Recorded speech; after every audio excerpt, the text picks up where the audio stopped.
Halo teman-teman semua, hari ini saya mau jawab beberapa pertanyaan yang masuk tentang nih buku Kaum Rebahan Beri Perubahan yang alhamdulillah udah bisa teman-teman beli di toko buku, ada di Gramedia ataupun juga di toko buku online gitu yang bisa teman-teman cari. Oke, kita coba buka dulu beberapa pertanyaannya. Yang pertama, Kak, sejak kapan nulis bukunya? Jadi buku ini saya tulis sejak bulan Desember sampai di bulan Januari, dan emang saya minta ke penerbitnya itu untuk bisa diterbitin secara cepat. Jadi ini kok bisa cepat gitu. Jadi ini tulisannya emang ada beberapa tulisan yang udah lama saya tulis dari tahun 2017. Ada juga beberapa tulisan baru. Nah, itu saya rangkum dan saya bikin alur supaya bisa lebih enak dibaca gitu. Jadi kalau overallnya mungkin sekitar 1 bulan dari Desember sampai ke Januari. Tapi memang idenya udah lama gitu. Jadi saya bikin buku ini nggak tiba-tiba bikin gitu.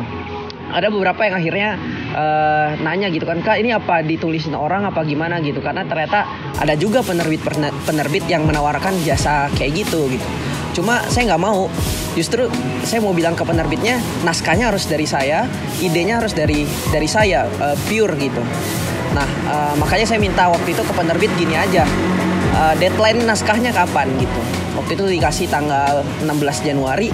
Oke, 16 Januari kita ketok, saya ngejar itu. Jadi tiap malam saya hampir tiap malam saya tulis naskahnya, saya baca lagi, saya cari referensi kayak gitu untuk kemudian ngasih alur yang pas. Jadi yang paling sulit dari nulis buku itu sebenarnya adalah ada banyak ide-ide liar kita yang harus disusun supaya jadi satu alur yang enak dibaca gitu. Itu yang cukup sulit. Nah, kenapa akhirnya buku ini muncul dari kesadaran kita tentang kepunyaan akal dan juga hati, kemudian siapa kita.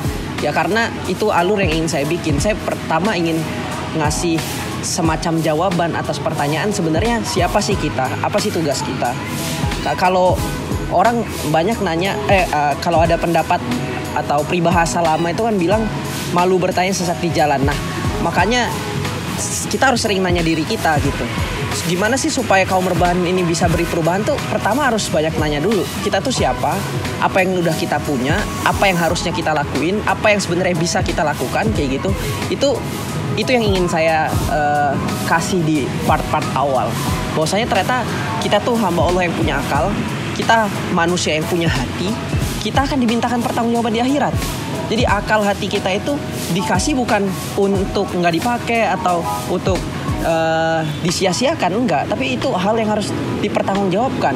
Masa muda kita gitu. Jadi ada beberapa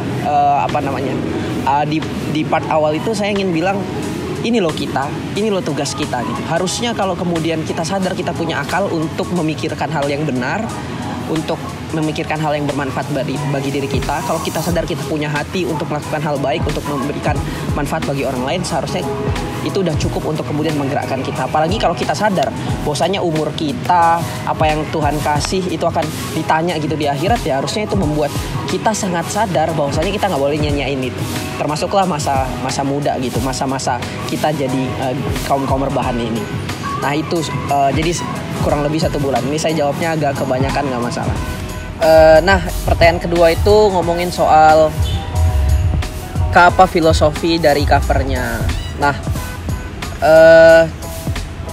diskusi tentang cover ini cukup lama saya sama penerbit dan orang tua gitu. Jadi penerbit dan orang tua itu awalnya emang pengen di covernya ini ada muka sayanya gitu supaya kelihatan siapa yang nulis gitu. Apalagi ini buku pertama, jadi supaya orang notice kalau dari jauh gitu kan.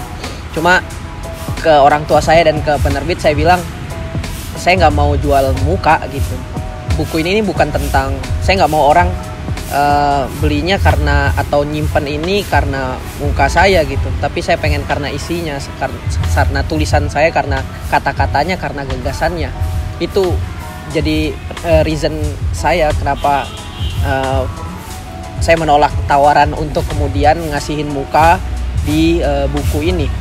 Nah, yang menarik nih sebenarnya justru di gambar ini. Jadi emang pertama saya emang suka hal yang simpel. Nah, tapi yang menarik tuh ada bantal sama matahari. Jadi emang ya bantal ini simbol dari kaum rebahan, terus mataharinya ini kayak simbol dari kaum perubahan. Nah, kenapa sih matahari? Jadi saya senang banget ngeanalogiin ini sejak saya dapat materinya itu waktu mahasiswa baru, ada kayak latihan kepemimpinan di BEM. Nah, saya diceritain soal filosofi matahari dan menurut saya itu keren banget gitu.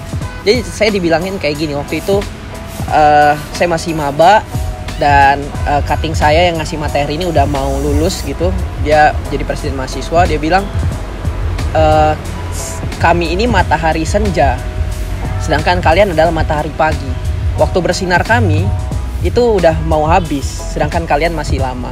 Maka dari itu pastikanlah bahwasanya sinar yang kalian berikan itu adalah sinar yang terang, sinar yang menghangatkan dan memberikan kebermanfaatan. Buatlah pagi yang lebih terang dan siang yang lebih bersinar dari kami. Itu dia katakan.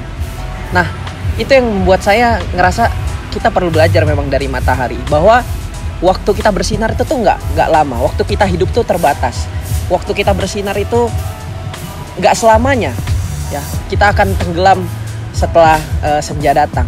Maka dari itu, jadilah seperti matahari pagi yang hangat, matahari siang yang terang benderang, menghangatkan dengan kebermanfaatannya, terang benderang dengan karyanya, sehingga nanti ketika jadi matahari senja, kita itu bisa dinikmati, kita bisa jadi kenangan ya karena karya-karya kita gitu. Jadi itulah kenapa ada matahari di sini.